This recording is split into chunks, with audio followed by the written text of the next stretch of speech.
You have printed out this piece of paper which has the graphic organizer for blood clotting mechanism. If you are a writer, well, then you are going to write with me as we go through the steps of blood clotting. So essentially think about hemostasis as three parts to one problem. First is the idea of hemostasis is to stop the bleeding. That's the most important thing.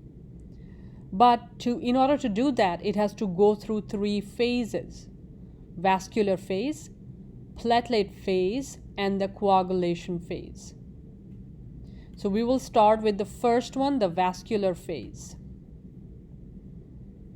Vascular phase of hemostasis lasts for 30 minutes, about 30 minutes after the injury.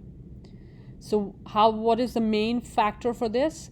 The main event here is the endothelial cells contract and release endothelins, which stimulate the smooth muscle contraction and endothelial division. Endothelial is a fancy name for the blood, the cells on the outside of blood vessels. That's all you have to know.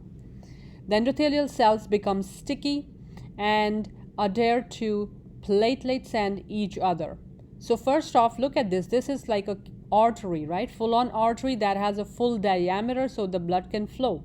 But if it comes in contact with a foreign object, it would imply there's an injury. The injury will cause the cells within the tube to now contract and become sticky to the platelets. That's what the vascular phase is. Okay, there are certain agents involved in that. There are chemical factors, ADP, tissue factor, and prostacyclin. So these are hormones / chemicals that help in the constriction of these cells. They release hormones, endothelins, that stimulate the smooth muscle contraction and cell division. So essentially it is asking for all these smooth muscles around the vessels to contract on their own, causing the vascular phase.